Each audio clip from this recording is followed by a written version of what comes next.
Hey there, good morning, everybody. I want to welcome you all here to the Prog Monster. My name's Murph, and I am the host of this show. So I'm a bit early, but I wanted to make sure that I was going to get the right connection. You never know with these things. Some days they work really well, other days you can't get them to do anything. I've got my stack of guitarists here. We won't start until exactly 9. But normally, what I get here is people who just want to talk. Not necessarily about the music either. Every other topic under the sun as well. I chose to do guitarists because they are the most prominent members of most rock bands. Sometimes it's a keyboardist, sometimes it's the drummer, and sometimes it's the vocalist. But generally speaking, in rock bands, it's usually the guitar player that takes the center stage, and even more so if he happens to also be a vocalist. We're not going to talk about progressive rock guitarists today, although that'll probably end up happening as well. I decided to leave them out of the deck and just do the stuff that we would normally do on this channel, on this live stream today. So well, it's now 9 o'clock, so we can kind of get going. So I decided I would do, this isn't a favorite top guitar list or ranking list or anything. Just talk about the guitarists. I've done ranking lists for this, but not as many as I got here. I got probably about 30 here, and I'm going to miss a bunch of people, so don't take it personally. I may not own anything from them, or I may not be familiar with their guitar abilities. That's at least a possibility. Some people play in genres that I don't generally listen to much, but I respect their abilities. I don't listen to them much, so I can't tell you much about them, right? So, we'll go through those first just because that seems fair, since I don't really know much about them. We'll just do them fairly quickly. So some of the people include people like Robin Trower, who many people cite as being one of the great guitar players of all time. But I own nothing by Robin Trower. And I've heard stuff by him. He's quite good. I've actually heard a couple of albums that I like. But he's not easy to find at the record store where I go. They don't generally have a lot of used stuff, hardly ever any on him, and very little in the box at all, really. So, but I take it that he's one of the great guitar players of all time. Rory Gallagher, another one that fits into this very well. Same type of thing. I'm not really a bluesy guy. I do like some blues on time, but not. I'm just not into a whole album of blues stuff. So I don't listen to Rory much, but I think he's another guy who's very underrated and deserves attention. I learned this a few years ago when I had never heard of him before. Well, heard of him, of course, but never heard anything about him. And I made a comparison between him and somebody, and people jumped down my throat. So I don't do that anymore. I like to know a person before I make any statements about them at all. Another guy, Gary Moore. I may actually have some stuff with Gary Moore here. I may end up talking about him at some point. But another great guitar player that I haven't followed, or at least not his solo stuff anyways. Some of the stuff with Thin Lizzy, I may actually have him on one of the albums here. I'm not sure. Also, another guy from Canada. Damn, he just went right out of my head, so I'll have to come back to him. But anyways, some really great fantastic guitar players out there who I just haven't followed for whatever reason. Maybe it's been difficult to find their albums. Maybe they play in a genre that I don't really listen to much. Or maybe they are a style that doesn't really fit with me well. People like Elvin Lee and Jeff Beck, who I know are amazing guitar players, but they just play styles of music that are outside of my wheelhouse. Maybe at some point I may get into them, but at this point, hasn't happened. So now I'm going to go on to the ones who I actually do know and do listen to. The first one we're going to talk about is off of this album. This is where I first became known. He first became known to me, but I also have some other stuff that he's on as well. Of course, we're talking about John Sykes here. Absolute killer metal guitar player. Just very dominating. I don't know what else you can say about him. His frontal part, like he's always in the forefront of whatever's going on that he's involved with. His guitar right up front where it should be, because he's usually the most talented guy on any given album, at least all the ones I've been listening to. He's the kind of main focus guy. He has the rock looks too. He's got that have that long blonde hair, the good looks, and he could sing too, which eventually surprised some people how good of a singer he was. But definitely a guy that needs to be mentioned and talked about a little bit. Now, I am not a guitar player, so I can't comment on his technical ability or anything like that. I enjoy his lead guitar parts. I enjoy his riffing. He's a very good rifter, one of the best, I think. So John Sykes, that's one of my first ones. I'm just going to try to start a second stack here. My problem is I tend to be too much stuff all the time in the way. Little notes here and there and all that kind of stuff. So there, now we got a space for it. And I may put my glasses on now too, because I may need to see what I'm talking about.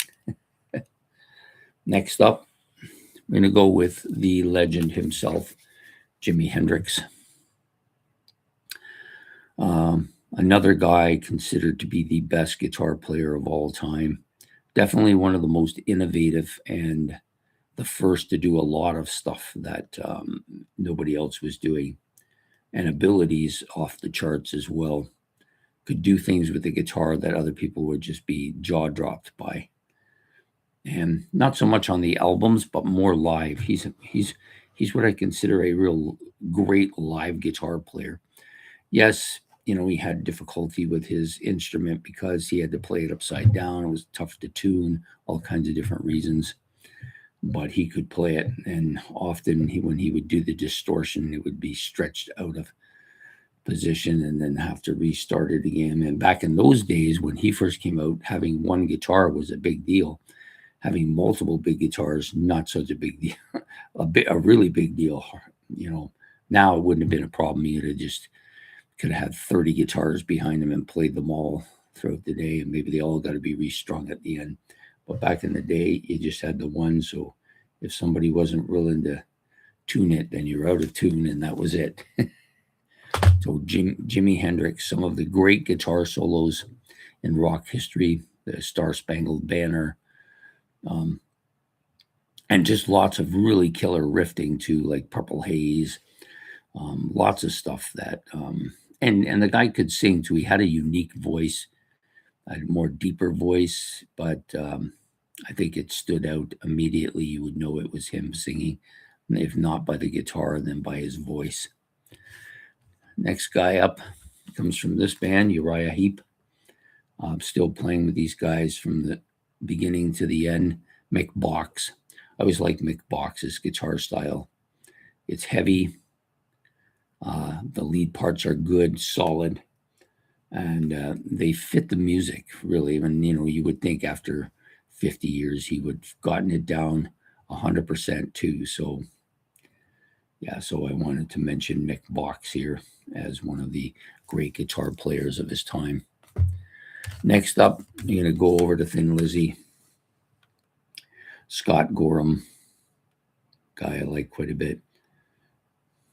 And I don't know is it just him no, it's not just him. I knew Brian Robertson is also on here too. So you got two really good guitar players.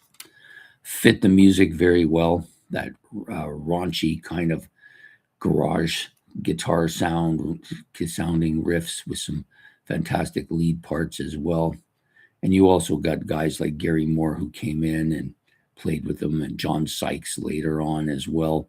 all excellent guitar players. Next up, you got a guy that maybe people don't think of as a great guitar player because he's more of an acoustic guitar player playing in a genre that people don't often think of as having great guitar players. And we're talking about Paul Simon here as well. I think he's a very good guitar player. He knows how to write songs using the guitar. He knows how to put together catchy kind of hooks, little acoustic parts that bring this style of music forward. I personally think he's one of the great undersung, I guess he's a great, what you would call an undersung guitar player, because he's not as forward. He doesn't do the extraordinary lead parts, but he does do stuff that I think is very catchy. So Paul Simon, that's another one of my choices here. Of course, we're going to go to Styx. Knew this was coming. Now, some people might put this in the progressive element. I tend to think of both these guitar players as hard rock guitar players. Both J.Y. and Tommy Shaw, great guitar players doing lead and rhythm. Tommy knew how to put together that kind of catchy kind of little hooks that he would put together. J.Y., of course, bombastic and heavy and some fantastic guitar leads. Yeah, both of these guys together, fantastic. All the songs on here are very memorable, and I think they're dominated primarily by the guitars and by the keyboards, but just absolutely dominated a lot of Styx albums. And it's one of the reasons why that's my favorite album of all time, is because of those great guitar players. Next up, you've got Stones, who've had a multitude of guitar players, but the one that Mick Taylor is kind of the one that I think of as the most talented of the group. Not that Ronnie Wood isn't good, or that Keith Richards isn't good, or that Brian Jones isn't outstanding as well. You could bring Brian Jones. He's not on this particular album, but at least I don't think he's on here. I thought this was after his time. Give me a sec here, just in case I am wrong.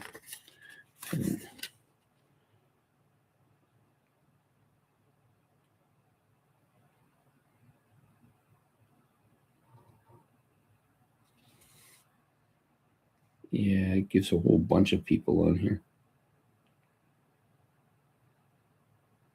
Pretty much all of the stuff is, oh yeah, Mick Taylor is on this one. That's what I thought. Yeah, Mick Taylor, really good kind of lead guitar player. Same as Ronnie Wood, but I think he's probably better. That's just my opinion. Brian Jones, exceptional acoustic and range of guitar sounds. All these guys are fantastic. The Stones had some excellent guitar players. The madman himself, Ted Nugent. Different type of heavy guitar sound, like definitely a heavy metal sound to his guitar. But he was very good at that monotonous kind of hammering away at stuff. And his lead parts were really excellent as well. I'm not sure about his vocal parts, but I don't mind his vocals, him singing. Some people prefer some other people that he's had on the album doing the vocals. I get it, but I kind of don't mind it. He's a little bit crude for me. That part I'm not a big deal fan of, but his guitar playing is exceptional, and his riff mastering is excellent as well. Next up, this band's a little bit different. Not nearly the heavy metal band. I'm not even sure if I should include this, because I could easily put these guys on the progressive or space rock field, but I decided to include them here because I think most of their stuff is poppy. Most of it's rock, most of it's southern rock, all kinds of different genres here. Really catchy riffs, really catchy backing guitar parts for his vocals, which I think are his primary thing. But he's just a really good guitar player, both acoustic and electric, and deserves to be mentioned here, Steve Miller. Of course, we're going to come to the axe slinger himself, Jimmy Page. For a long time there, when I was growing up, many people considered him and Hendrix to be the two big guys. I don't think they're not really the same at all. He's more of Hendrix was more of an innovator, I think, although Page was quite an innovator himself. Page was a little bit on the sloppy side, in my opinion. Sometimes he's a little bit sloppy. Eddie Van Halen can be like that too, so it's not necessarily a bad thing. It may be an intentional thing as well. But some really fantastic guitar riffs and sounds, really memorable guitar riffs and sounds, stuff that just stick in your head. You can't get it out. And the lead parts were fantastic as well. Very similar to Eddie Van Halen. I think they've got a lot of things in common. Jimi, maybe not as fast a player as Eddie, but definitely well worth mentioning. I forgot to bring my Eddie one, so we're going to talk about Eddie now, even because I forgot to grab one of the Van Halen ones. And you can't do a greatest guitar thing without bringing in Eddie Van Halen. So Jimmy Page, great rifter, came up with a lot of these really catchy riffs, but also the solos fit the songs so well, and he seemed to have some of the best ones all the time, always putting in some of the great ones. And I think Eddie Van Halen's the same. I always found Eddie to be a bit faster. He's a faster guitar player, I guess, would have been a more modern style in that time period. Probably not so modern now, but with his tapping and all his speed and his whole personality, his lead parts were faster too than Jimmy's, but no less great. Both of them deserve to be mentioned today.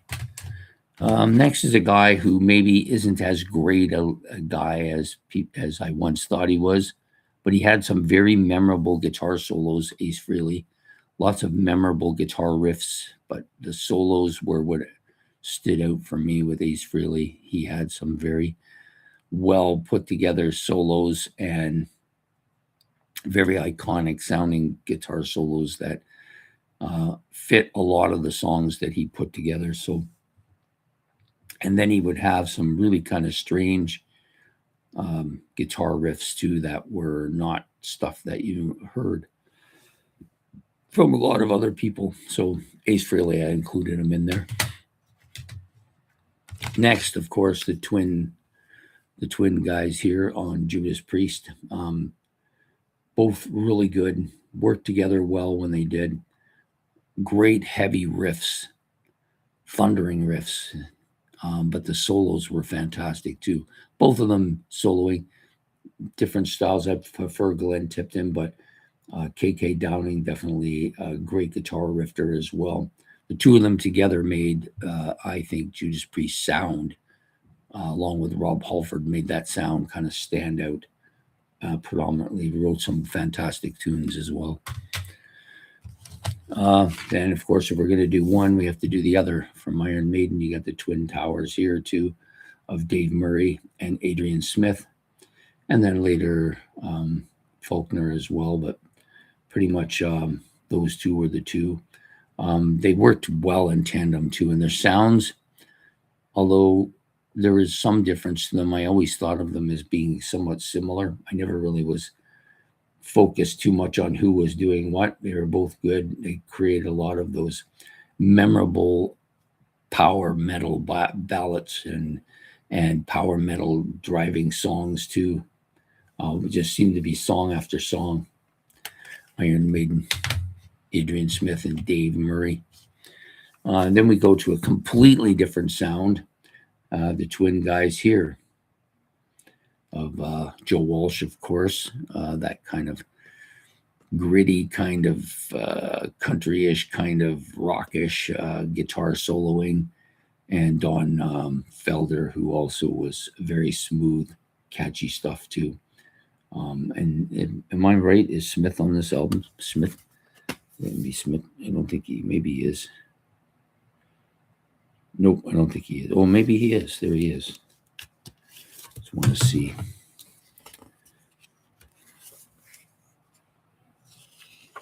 It's hard to keep track of who's on what all the time. So you've got, Don Felder, Glen Fry, of course. I forgot about him. Joe Walsh. All three of them. Fantastic here. Huh. I like this because it gives you a breakdown of who's playing what. Who played first lead, who's playing second lead, who did the solo on one song, that kind of stuff. All three good guitar players. I think Joe Walsh, to me, is kind of the top of that rung there, but that's just my own opinion. We got the breakthrough guy here, Vivian Campbell. Kind of in the same veins of Randy Rhoads, who I also forgot to grab off the rack there. So we'll talk about the two of them together because I think they've some similar style. Vivian more tight, I think, tight to his rifting and his guitar soloing are a little bit more condensed, whereas Randy Rhoads a little bit more wilder. But both have very fast paced, really catchy riffs and some absolute killer lead parts. Both Dio and Osborne are lucky to get these guys out of the gate. Now, one of the guys I consider to be one of the greatest guitar players of all time. I've watched him play live a lot. He just is outstanding, coming from that classical base that he came from. Excellent rifting, but just really fast fingers and fast picking. Like I think he's outstanding. I've watched him and wonder how the hell does he do that? He's just amazing. We're talking, of course, about Ritchie Blackmoore here. Some of the great heavy metal and hard rock songs of all time from this band. Of course, Smoke on the Water is the one that people almost all remember for that iconic riff, which was, of course, his. But he went on to do this again with Rainbow and then his solo stuff as well. Ritchie Blackmoore, I think, when it comes down to the greatest guitar players of all time, he's got to be right near the top, in my opinion. Then we got a guy with a completely different style, Eric Clapton. I've never been a huge fan of Eric Clapton myself, but I've always appreciated his kind of slow, melodic guitar playing, especially the lead parts. He just that's really good, catchy stuff. And wasn't for him, Jimi might not have got off the ground because somebody had to tune his guitars, right? Anyways, next up, Mick Ronson. I wanted to mention him. Playing with this guy, he got to produce some of the most iconic riffs. Very great riff master, I think. Did some really good lead stuff too, but I think that when I think of Mick Ronson, I think of those riffs. So that's another guy had to be mentioned. Buck Dharma, of course, from Blue Oyster Cult. Some absolute killer soloing, I think. Underrated soloist. I think he's one of the great ones of all time when it comes to soloing. But also some real catchy riffs. And the music of Blue Oyster Cult from album to album is quite different. So you never quite got the same album. Like it wasn't a formula. Well, I guess it was a formula in some sense of the word. But overall, I thought their albums were quite different. And a lot of that is because they had so many different people singing. But each album sounded completely different. You would never mistake any of them for each other. Next up, the great Tony Iommi, one of the heaviest rifters of all time and most iconic rifters of all time. This guy could put some real meat on the bones of the guitar. And then a time period where a lot of people were not doing that. He had a kind of a fuzzy sound to his guitar riffing, which was well appreciated. He also had he wasn't just a metal guitar player, which what people remember him for, but I chose this album for a reason because there's a lot of different sounds going on here. There's some progressive stuff, some classical stuff, some almost folky stuff going on here too. And he playing acoustic guitar, which he often did on fairly regularly on albums. There would be an acoustic part that he would play, which showed that he could do that, and he was pretty good at that as well. So Tony Iommi, one of the kind of folky, kind of heavy, kind of everything, bluesy, jazzy kind of guitar player, and Randy Bachman here. And I also want to throw out to Blair Thornton, who did do some lead parts, picked up the slack when Randy left as well. So both able to do it.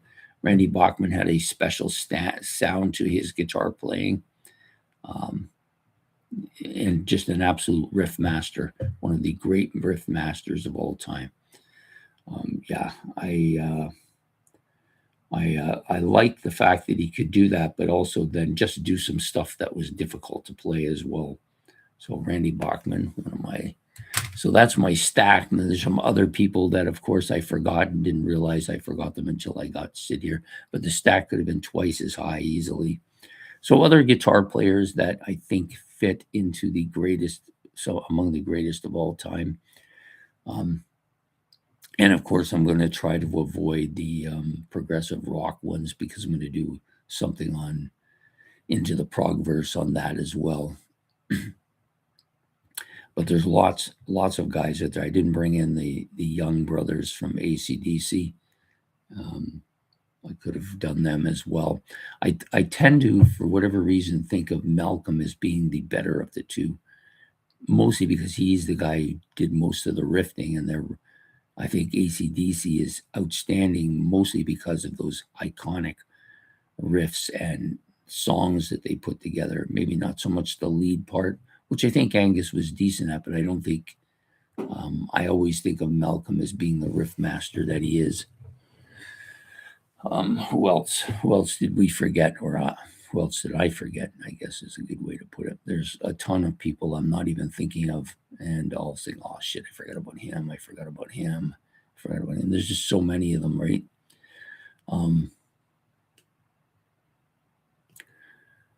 I can't think of anybody else. I think I've pretty much spent all I can say about all of these different guys.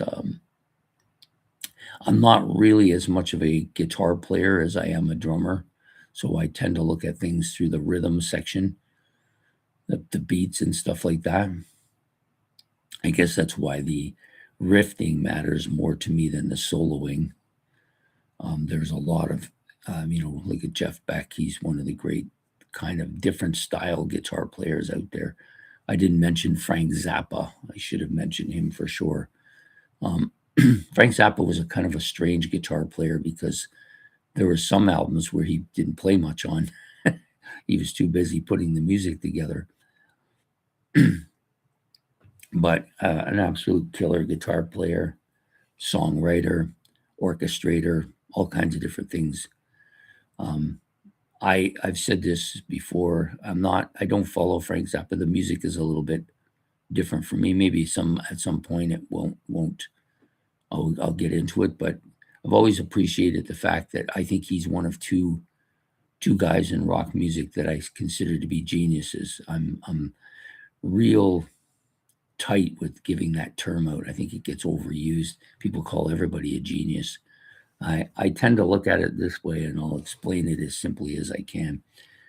To me, if you're phenomenal at your instrument, then to me, you're super talented. That doesn't necessarily make you a genius, though. A genius is somebody who goes, to me, beyond their talent and creates things that nobody else could foresee or think of. Something beyond the realm of the average mortal.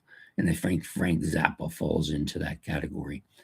I think him and Pete Townshend are the two, for sure, rock geniuses, in my opinion.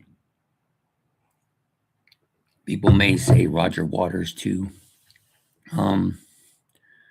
Maybe it's just my disdain for Roger Waters, but I don't consider him to be in that same mode as those other two. I just don't. I could be wrong.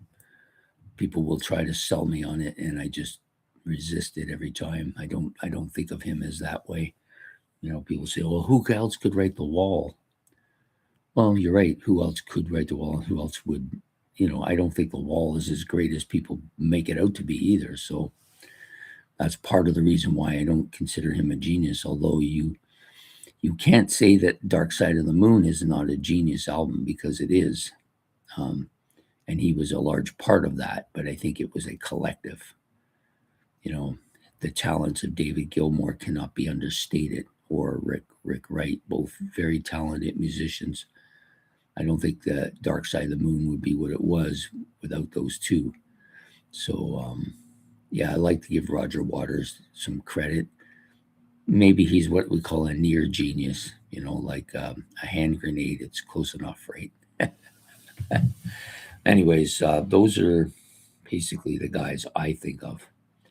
I'm sure there's other musicians out there that people call, oh, he's an absolute genius, or, Hendrix. It was Hendrix a genius or just an exceptionally gifted, talented individual? I've had that debate with people too. I never think of Hendrix as a genius, although the stuff he did was phenomenal. I think it was just the talent that he had. I don't think it was necessarily a genius thing. But that's just my opinion. Michael Jackson, definitely one of the great musicians of his era, whether you like his music or you don't. He was very inventive with a lot of the dance stuff. So if I was going to call Michael Jackson a genius, it would be for his choreography more than his music itself, which I think was good for the people that like that kind of stuff. I didn't mind his stuff too. He was also a great vocalist too. So that's just about it. I don't think I want to say too much more. I know I missed some people, but that's why we have comments, so people can add them in, and I can, oh yeah, okay, yeah, definitely go check those people out. I think I mentioned most of the ones that I'm either familiar with or have a listening to experience with. So anyways, I hope you've enjoyed this episode. If you want, you can leave your name, or you can leave your comments in the comment section below. Please hit that like and subscribe. We'll be back next week with another episode of Sunday morning breakfast. Sorry, I'm a little bit tired today because I forgot that the clocks went ahead, so I lost an hour. Anyways, we will see you all next week. Take care and have yourself a good one.